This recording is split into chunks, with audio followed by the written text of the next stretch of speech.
Strange Tales from Liaozhai. Volume 2. Pu Songling. Introduction. Pu Songling is literary ethnographer, collecting and interpreting strange tales. To Justice After Death, Pu Songling and the Tradition of the Hell King. The Tales. 84 Official Lu's Daughter. 85 The Daoist Priest. 86 The Hu Clan. 87 Magic Tricks. 88 The Begging Monk. 89 Vanquishing Foxes. 90 The Hibernating Dragon. 91 Su the Immortal. 92 Li Boyan. 93 Huang the Ninth. 94 The Woman from Jinling. 95 Master Tang. 96 The Hell King. 97 Lien Suo. 98 Shan, the Daoist Priest. 99 Bai Yu. 100 The Yaksha Kingdom. 101 The Little Topknot. 102 The Monks from the West. 103 The Greedy Man. 104 Lien Cheng. 105 Scholar Huo. 106 Wang Shixiu. 107 Shang Sanguine. 108 Yu Zhang. 109 Xiaoer. 110 Geng Niang. 111 Gongmen Bai. 112 The Mina Bird. 113 Lu Haishi. 114 An Official Notice to the Ghosts. 115 The Clay Demon. 116 A Farewell Dream. 117 A Brilliant Light. 118 The Foreign Monks. 119 The Fox Concubine. 120 The Administrator of Thunder. 121 The Gambling Charm. 122 Asia. 123 Li Sijian. 124 Grand Master of the Five Sheep Fleeces. 125 The Furry Fox. 126 Pian Pian. 127 The Black Beast. 128 Yu Dai. 129 Military Officer Yang. 130 A Strange Melon. 131 King Mei. 132 The Rakshas Sea Market. 133 Tian Killing. 134 Giving Birth to a Dragon. 135 Baozhu. 136 Gongsun Juniang. 137 The Cricket. 138 Zaiho Lu. 139 The Flood. 140 A Certain Man in Zukan. 141 The Storehouse Supervisor. 142 The Imperial Censor in Fengdu. 143 The Eyeless Dragon. 144 The Fox's Humor. 145 Raining Coins. 146 A Concubine Beats the Thieves. 147 Driving Out a Monster. 148 The Sisters Switch Marriages. 149 A Sequel to the Yellow Millet Dream. 150 The Dragon Heads for Water. 151 The Tiny Hunting Dog. 152 The Chess Ghost. 153 14th Daughter Xin. 154 The White Lotus Society Master. 155 A Pair of Lanterns. 156 Chasing the Ghost and Shooting at the Fox. 157 A Donkey Repays a Debt. 158 The Rolling Head. 159 The Ghosts Throw a Banquet. 160 Young Master Hu IV. 161 Confidence Schemes. 162 The Frog's Song. 163 The Performing Mice. 164 The Earthen Scholar. 165 The Earth God's Wife. 166 The Daoist from Jinan. Works cited. Introduction. Pu Songling is literary ethnographer, collecting and interpreting strange tales. When we think of the work of a curator, from the Latin infinitive, curare, to take care, as the responsibility for nurturing and superintending a particular resource, we commonly assume that the assignment of that duty must have come from outside the individual performing it. Such was my assumption when I spoke with a woman who was carrying out various maintenance tasks at a shrine to Ma Chao, c. 176–225 CE, one of the 5 tiger generals celebrated in the Romance of the Three Kingdoms, located near Hanzhong, in Shaanxi Province. Although it houses the gravesite of General Ma, and features a statue of him that dates back to the Ming dynasty, the shrine itself and its surrounding grounds are modest, particularly when compared to the elaborate landscaping, architecture, and effigies associated with shrines dedicated to the veneration of more prominent figures, like Zhuge and Liu Bei, from the same historical period and classical source. I asked the woman whether she was the shrine's caretaker, Zhaokan Ren, and she explained that she simply visited every 2 or 3 weeks to tidy the grounds and leave offerings, since there wasn't anyone specifically charged with the task. Her modesty prevented her from taking a caretaker's credit for improving the shrine's appearance. I'm sure that she would have been even more emphatic about minimizing her contribution if I had inquired whether she was a curator, guanzhong, with the implications of hierarchical superiority, like a director. This kind of modesty, the self-effacement that points to a sincere personal reverence, is also typical of Pu Songling, 1640–1715. Regarding the almost 500 short stories that comprise his strange tales from Liaozhai, Liaozhai Ji. Liaozhai, the studio of leisure or studio of chit-chat, is the humble nickname he gave his own writing studio, and even applied to himself. The moralizing addenda that he attaches to 30 of the stories in this volume are all prefaced Yi Shi Shi, a stylistic homage to historiographer Sima Qian, and Pu's way of identifying himself as the historian, or archivist, of the strange tales he presents. My choice of collector as the translation of his self-imposed title is a reflection of Pu's insistence on portraying himself as the conduit for the stories, rather than as their composer or shaper.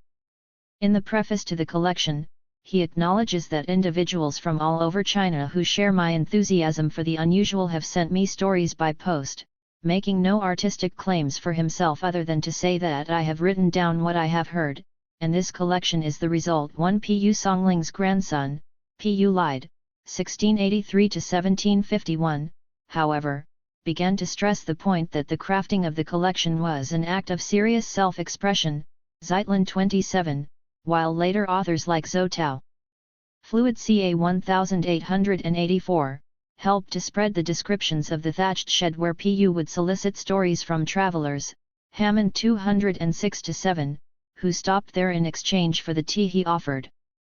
In 4 of the 83 stories in this volume, Pu Songling actually claims to be quoting the words of specific persons, of a monk named Ti Kong, the foreign monks Fan Seng, and of officials Li Jing'ai, the black beast He Shao, and Wang Zigzun, the frog Song Whu and the performing mice Shu 11.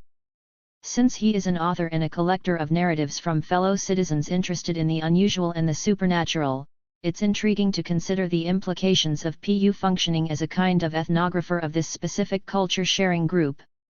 In ethnography, such groups are constituted by any multiplicity of individuals who share the same language, beliefs, and behaviors. Since the stories of which Pu claims to be merely the collector were necessarily subjected to his revision, elaboration, and other literary crafting, such as his personalized moral pronouncements, before he included them in Strange Tales from Liaozhai, they provide the reader with what ethnographers call etic data, or information representing the ethnographer's interpretation of the participants' perspectives, Cresswell 491. Even the stories that Pu claims simply to have received from correspondence were at least reconfigured by the author, since he doesn't cite them verbatim as he claims to be doing with the accounts from Ti Kong, Li Jing'ai, and Wang Zigzun. The degree of Pu Songling's reinvention of the materials he collected is perhaps best measured by the pervasive themes in the stories. Carl S.Y. Cao has argued that the Chinese tradition of using weird fiction to convey the orthodox values of social criticism is adapted by Pu in his depictions of imaginary worlds which amend for what is lacking in this world, 184,188. In general, the criticism he wishes to communicate seems to be of a cautionary nature. For every positive commendation he makes of individuals, as when he demonstrates his respect for upright officials by asserting in an official notice to the ghosts, Yugui, that Minister Shima Hua's righteous representation of the people's interests is what empowers him to intimidate some unruly spirits into ceasing their disruptive actions. He provides multiple examples of behaviors to be avoided. Corrupt and unjust officials who abuse their power come in for a significant share of Pu's scorn. So Zhangdei, the Commissioner of Education, receives a pain in the forehead for having stolen an image he coveted in the fox concubine, Huki, while a magistrate who pressures those beneath him to fulfill his demands is reciprocally squeezed by parallel demands from those above him in the cricket, Kuzi.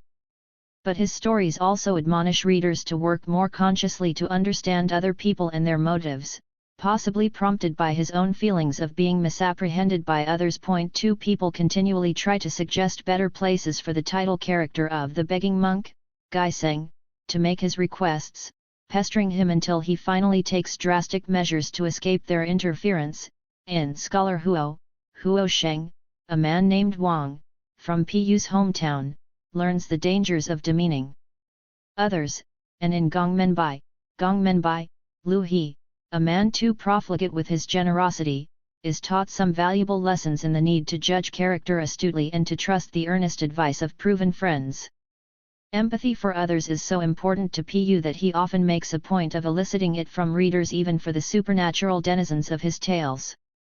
Ethnographic researchers sometimes use the term autoethnography to signify a self-reflective examination by the individual who is collecting field data on a culture-sharing group. On these occasions, ethnographers lapse into narrative accounts of their own lives to make a point, explicitly intruding into accounts purportedly devoted to portraying the lives of others. Wolcott 174. The social and moral commentary addenda introduced by his formula phrase, the collector of these strange tales remarks, reveal the idiosyncrasy of Pu's attitudes on a variety of subjects, though he also expresses personal reactions in passing references, sometimes introduced with the verbal equivalent of a deep sigh, as with the alas, in A Farewell Dream Meng Bi, Asia, and A Donkey Repays a Debt Jian Changzai. There are, as well, responses of affirmation or denunciation that he feels obliged to make to certain stories while recognizing that they may appear to fall outside the boundary of decorum, and hence he doesn't explicitly tag them as the formal remarks of the collector of these strange tales. The surprisingly wanton behavior of the spouse of Diaoqiao village's Earth God 3 prompts Pu to castigate her for the residual damage she causes to the reputation of the village, in the Earth God's wife to Furen. This may also explain why Pu prefaces the long harangue at the conclusion of Huang IX, Huangzhu Lang, with the comment that I'll be a judge in jest and render this judgment. It is a reaction to the protagonist He Zixiao's homosexual proclivity, though he proves to be bisexual in the course of the story, and is written in a self-consciously literary style, to allow for punning and erudite allusions while criticizing He's sexual behavior. Interestingly, Pu doesn't condemn He's sexual interest in the title character because he thinks it's inherently wrong, but because it is fruitless.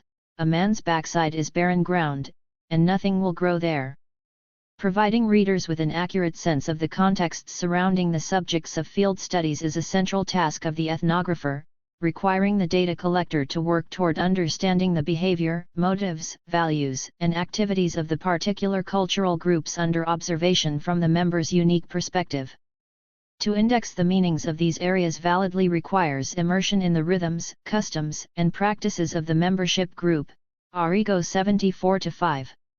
On occasions, the ethnographer's desire to engage in personal commentary on the culture-sharing groups being described intersects in Pu's stories with evidence of his contact with their activities. Pu's condemnation at the conclusion of The Gambling Charm, Du Fu, for example, is an autoethnographic intrusion on the author's part into the story of a relative's gambling addiction, as well as evidence of his having witnessed and considered the activity from the participant's perspective. He evokes an image that combines both supernatural elements and human foibles to describe the fervor of dice playing. The frenzied shouting of the gamblers when they toss the dice shows that they want to win the money so badly that they project their spirit into the very dice. Typically, Pu's tales open with an introduction of their protagonists, identifying their hometowns or villages, prefectures or counties, and identifying their distinctive personal characteristics, particularly in terms of scholarly advancement, or failure, and reputation. Coupled with the implied assertion that these figures are real personages, the stories often feel initially like case studies, grounded in a verisimilitude that helps to set up the plot twists that send the narratives in the direction of the fantastic and the strange.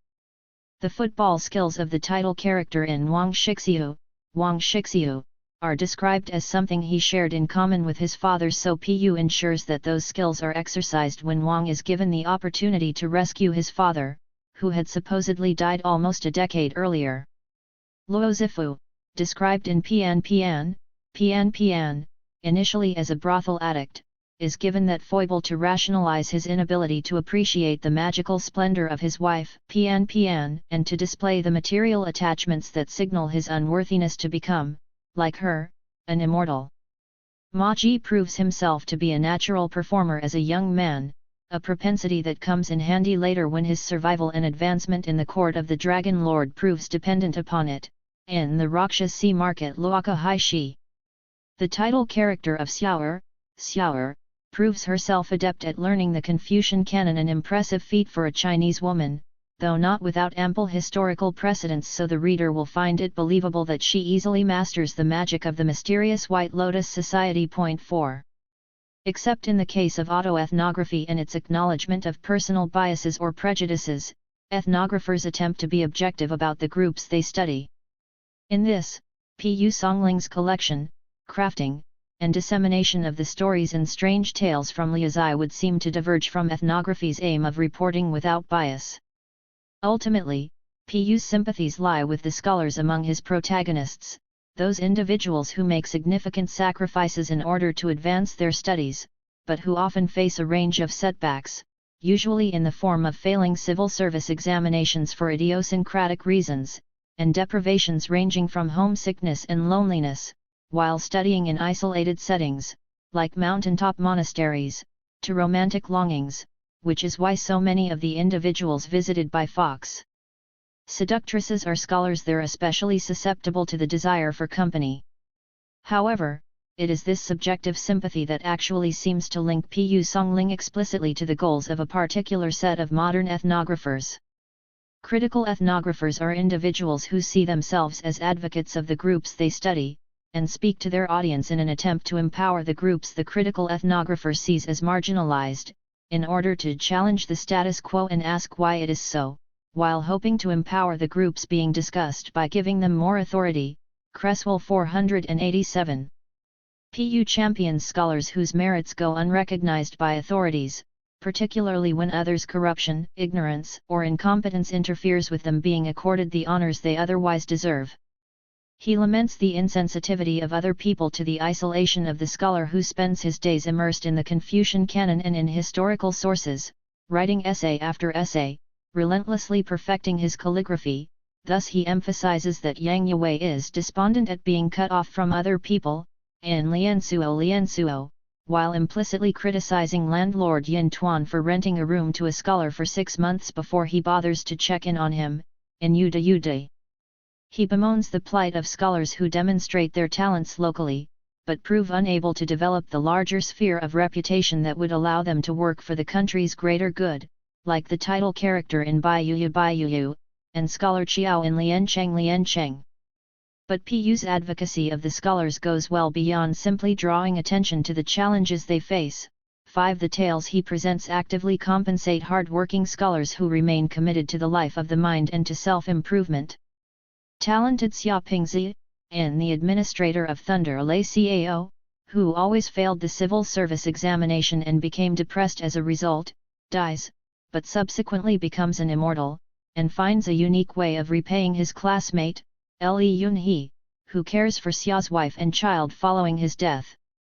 Scholar Mao, in the sisters switch marriages Zai Mei Yichi, like a number of his peers in the strange tales from Liaozhai, is born poor, but is skilled and hard-working, and the author sees to it that he eventually proves extremely successful.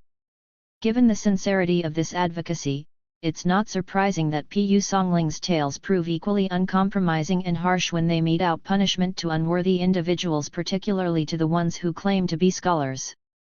A scholar from Binzhou, in Raining Coins, Yu Jian, is disgraced for his greedy behavior by a fox immortal who tells him, "I originally took you to be a friend who shared the love of literature," thereby shaming the man with the very description that any true scholar would covet. A modest monk in a sequel to the Yellow Millet Dream, Su Huangliang, similarly humiliates a smug scholar named Zheng, whose ambitions for high office change radically in response. Scholar Feng allows jealousy and drunkenness to tarnish his reputation when he insults an official named Chu in 14th daughter Xin Chi Si Niang, and as a consequence he almost brings about his own destruction. According to Pu, scholars, like anyone else, should be respected and valued in proportion to their talents, their good deeds and the dependable performance of their duty. This is what he wished for himself, and hence it is what he models as desirable for others. Catherine Russell notes that autobiography becomes ethnographic when the ethnographer understands his or her personal history to be implicated in larger social formations and historical processes. 276. Whether his motivations for writing the strange tales from Liaozhai were ultimately personal or not, Pu Songling provides us with insights into his culture that are both timeless and very much of his time, and in so doing reveals much of the social formations and historical processes contextualizing his life in early Qing-era China. Notes. 1. Pu's preface appears in Volume 1 of this translation, 1:1-4. All subsequent citations of stories and essays from this volume will appear in parentheses, with the volume number preceding page references. 2. For Pu Songling's frustrations regarding the imperial civil service examinations and their implications for his ability to advance in public service, see the preceding volumes. The Mystery of the Disappearing Artist, Pu Songling's voice and persona in the stories, 1xixxii, especially 1517. Liaozhai's own account, his 1679 preface to the story collection, which wasn't printed in his lifetime. The first known printing of the stories dates to 1766. Lanciotti 72, also reveals the degree to which he considers himself as a kind of caretaker of the supernatural tales, 1:4, even if this makes him seem odd or outlandish to others. Judith T. Zeitlin incisively sees a triple objective in this preface that supersedes simple autobiography: an opening discourse that seeks to establish the author's credibility and authority to write a history of the strange, a sketch of the author's origins and destiny that seeks to explain his personal affinity with the strange, and a final vignette that paints a self-portrait of the author in the very act of recording the strange. 43. 3. Every village or town is supposedly assigned a patron god, a local deity to serve as its advocate, by the celestial powers. Chinese folklore is full of examples of worthy individuals who are charged with the task of becoming some specific locale's earth god. Even the first story in Strange Tales from Liaozhai offers an example. See taking the examination to become town god Cao Cheng Huang, 1:7-9. 4. Individuals who have received knowledge from diligent study are always lauded in Pu's tales, particularly when they use their talents upon coming in contact with unscrupulous individuals or daunting opponents. The self-indulgent qualities of Scholar Han and his freeloading friend, Su, are punished by the artifice of a Daoist adept in the Daoist priest, Daoshi. For example, while Su Yuangong becomes a master of Daoist magic in driving out a monster, Chu Guai, his name known far and near, and consequently finds himself in the position of freeing an official from the creature that had been plaguing him. Pu also exhibits the ethnographer's interest in relating the behavior of the members of cultural groups to demographic factors like socio-economic status. Swanson and Siegel, 1-3. Scene Day, in The Greedy Man Lao Tao, possessed of a strength that gives him a unique talent with the crossbow, should have no problem obtaining a livelihood as a hunter, soldier, or bodyguard. However, due to the fact that he always managed to squander whatever money he did earn, he repeatedly finds himself compelled to live like an outlaw in the forest. His financial ineptitude makes him covetous and gets him into trouble until he's finally taught a lesson by some individuals whose skills make his own seem negligible. The cycle of misfortune and misdeeds is eventually broken once he becomes a law-abiding person who always performed good deeds. 5. Since Pu has such a personal respect for supernatural lore, it often is the case that he rewards his scholar characters by allowing them contact with individuals and creatures not from the mundane world. This is why officials and scholars often receive occult visitations, as when government envoy Chu discovers a dragon manifesting itself to him, and subsequently observes that its tracks first appeared in his bookcase, in the hibernating dragon Zhalong. 2. Justice after death, Pu Songling and the tradition of the Hell King. In the universe of Pu Songling's strange tales, a great deal of traffic passes between the mundane world of mortal human beings, and the underworld with its spirit denizens. In the latter, individuals are judged after death and reparations are exacted in order for them to be returned to the world of the living in another incarnation. The relationship between assessment and enforcement of justice for the dead is constituted by what might be called a seamless administrative net of cultural beliefs, THIRD 460, formed by a conjunction of the Buddhist notion of karma, imported to China from India, and the bureaucracy of officials constructed from Confucian principles of governance and social interaction. In order to determine the state of an individual's karmic debt, underworld officials are assigned by the celestial powers to evaluate the deeds and misdeeds of the dead and to pass judgment on them. The Chinese underworld is not simply a place marking a suspension of being, like the realm of Hades in Homer's Odyssey, or a place strictly of eternal punishment, like the Christian hell. It serves a purgatorial function, hence in Pu's story, official Lu's daughter, Lu Gongnu, when scholar Zhang recites the Buddhist scriptures of the Diamond Sutra for 5 years on behalf of his dead beloved, whose love of hunting had incurred a karmic debt for the sin of killing animals, she is finally released from the underworld and reborn into another family.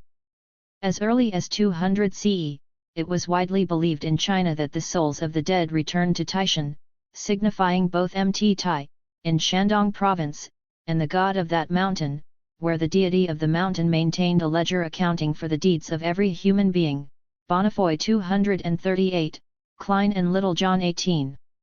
Early Chinese culture described the human soul as participating in the same dichotomy that is reflected in all of nature, the Po, or animating spirit, associated with the feminine yin principle, returned to earth and the grave upon death, while the Hun, or higher soul, associated with the masculine yang principle, rose toward the heavens. But Buddhist influences in the 3rd through 7th centuries suggested that the Hun was first deterred through an array of underground earth prisons for judgment and purgation, Company 346. The introduction of Buddhism from northeastern India in the 1st century CE spread along the Silk Road and took hold during the decline of the Han dynasty, 206 BC e 220 CE, which had adopted Confucianism, with its socio-political ethics, as the orthodox state belief system, Perkins 47. With it came the figure of Yama Dharmarjya, the Lord of the Dead, who would question the deceased whether he or she had been visited by the 3 messengers, disease, old age, and death.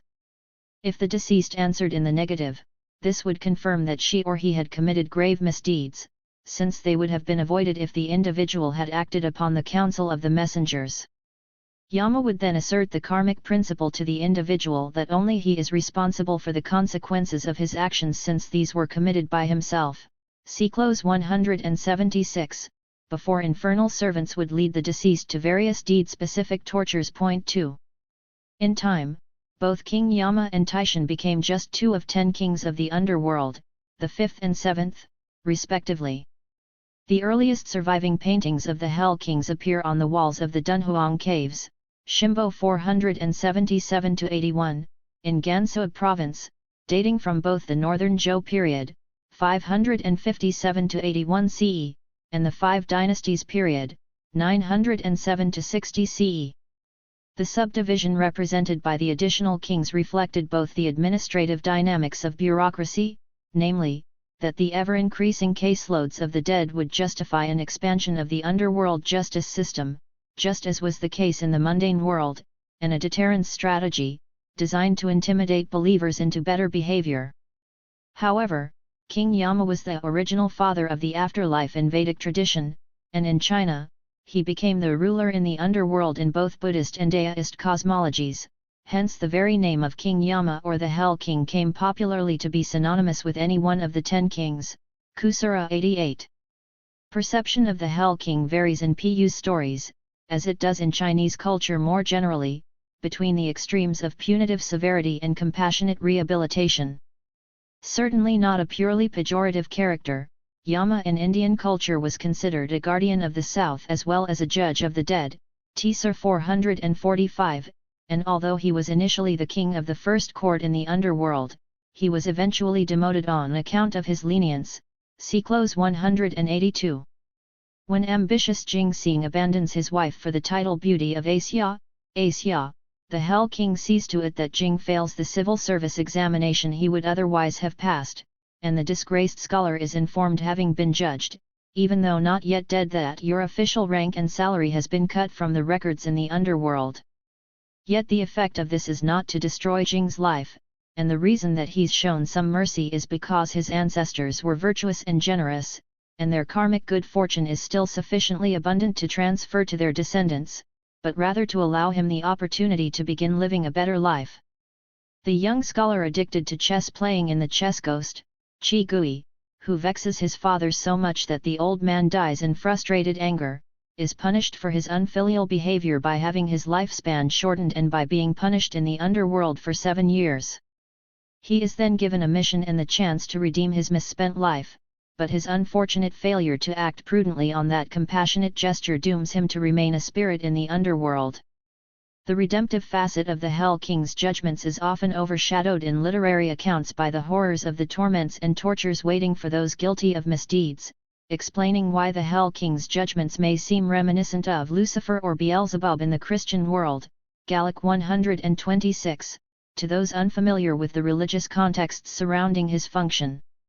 What this means for strange tales from Liaozhai, and for other such narratives in the Chinese Zhigwai, or supernatural short stories, tradition, is that death isn't always final. This is something that Pu's readers come to accept, but that his characters never seem to anticipate, hence an irate sister, in Shang Sanguine, chastises her brothers for not taking action against the people who have done great harm to their family, posing the rhetorical question, do you think heaven's going to have the Hell King reincarnate a magistrate Bao for you too? The Hell King may not reincarnate heroes to rescue the living from their woes, but on occasion the dead are allowed to return to life in acknowledgement of some extraordinary devotion or service performed by someone related them. Yang Yue offers to help deliver the ghostly title character Liansuo, from the male ghost trying to force her to become his concubine, by treating her with tender kindness, making her part of the human world after her having been a ghost for 20 years. Yang's love brings her back to life. In Geng Niang, the title character achieves revenge on the murderer of her beloved husband's parents, then drowns herself to escape from the murderer's brother, but subsequently is miraculously returned to life.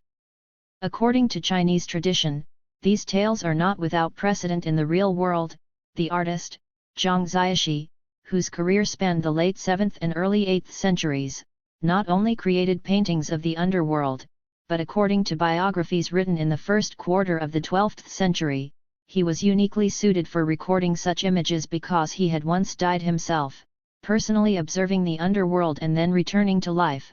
THIRD 440. Such returns are sometimes the results of incompetencies and corruptions within the multi-tiered bureaucracy of the underworld. Thus Pu Songling and other Chinese Zhigwai writers were able to employ their fantastic short stories about dishonest or ineffectual practices among the administrators of the dead as allegorical critiques of real officials and their excesses.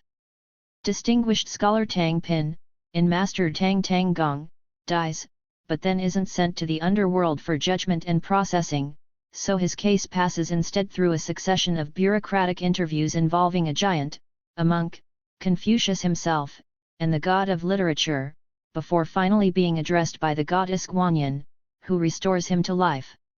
Sometimes the dead are returned due to a mistaken summons. One is summoned to underworld judgment before one's appointed time, or perhaps one shares a surname or resemblance with the party who was actually supposed to be summoned. Sometimes the deceased persuade underworld officials to let them come back to life to care for children otherwise made orphans, or for elderly parents, and in some cases the dead person exploits some personal contact, e.g., both being from the same hometown, with someone inside the underworld bureaucracy who can turn a blind eye to the individual's case, or with a relative or acquaintance who can exploit their own contacts to make that happen. One can even return to the living thanks to timely bribes to individuals occupying the lower echelons of the bureaucratic hierarchy, like guards or doormen. Company 151. The individuals dispatched from the underworld to collect the spirit of Scholar Du Juan's wife are dissuaded from carrying out their duty by bribes, which include a celebratory feast and the burning of paper money, and the ghosts throw a banquet Gui Zhou Yan, both suggestions coming from the spirits of Du's dead mother and father, who possess their dying daughter-in-law's body in order to communicate strategies to their son for protecting her. Besides simply dying at their fated times, individuals in Pu's tales can also find themselves suddenly transported to the underworld to discover that they have been recruited either for specific positions within the underworld bureaucracy, or to serve as local deities in the mortal world. It's common for such characters to have been struck unexpectedly by an illness that leads to a quick death. The individual is not immediately aware that he or she has died, Cuevas 299. But since the prerequisite for such service is death, most characters are resistant to these unsolicited promotions. The imperial censor in Fengdu, Fengdu Yushi, Huagong, refuses to believe Fengdu County residents who claim that a nearby cave is an office of the Hell King, so when he enters the cave to investigate, he suddenly finds himself being welcomed by other underworld officials to join them. A surprise edict from the Hell King offers amnesty for underworld spirits, but Hua learns he can return to the mundane world only if he can keep chanting Buddhist sutras all the way back, which proves to be a real challenge for the lapsed Buddhist. Perhaps the most surprising recruitment is the one conducted for individuals to take the place of the Hell King himself temporarily. An honest and sincere scholar named Li Zongji, who never did anything immoral, seems to die every few days, and then return to life 3 or 4 days later, in the Hell King Yan Wang, and Zhang, another scholar in the same town who dies periodically, reports having seen Li in the underworld, serving as the Hell King. Li Boyan, is also recruited to fill in briefly for the Hell King, although he makes the mistake of trying to ignore the misdeeds of Wang, a relative by marriage, with near disastrous results. In his addenda to the story, Pu defends the severity of the underworld's objective justice, adding that his only regret is that there's no fire to burn the living world's government offices, where people are unfairly treated. What may initially appear to be arbitrary lapses in the underworld justice system, either through carelessness or malfeasance, or to be a capricious harvesting of talented individuals to serve the whims of the underworld powers, is ultimately a function of karma, the doctrine that what one does in one life will inevitably affect one's lot in the next one. This is one reason that the Hell King permits no exchanges per se of a virtuous individual willing to undergo punishment in order to redeem someone convicted by the underworld court for her or his acts. Capstein 357, see Close 180. Even as an ultimate expression of a positive ideal, like altruism or filial piety, it doesn't change the fact that the guilty individual must balance her/his own karmic debt. The cruel magistrate responsible for ordering an unjust flogging that results in the death of an elderly man is consequently killed by a corpse, the body of the best friend of the old man's son, in Tian Kilang. A man who owes a considerable debt to official legions is unable to repay it until the man's spirit is reborn in a farm animal, and a donkey repays a debt. Jian Changzai. Li Sijian, arrested for the death of his wife, rushes into the temple of the city god, claims to be acting under the direction of the deity, and begins cutting off parts of his body as punishment for his act. By the time paperwork arrives for him to be tried and sentenced in a court of law, Sijian had already received his punishment from the underworld. Karmically speaking, Pu's Hell King, sitting before the underworld court, is the epitome of justice. The dead are rewarded in proportion to their good deeds, and punished in proportion to their evil deeds. That's both fair and efficient, right?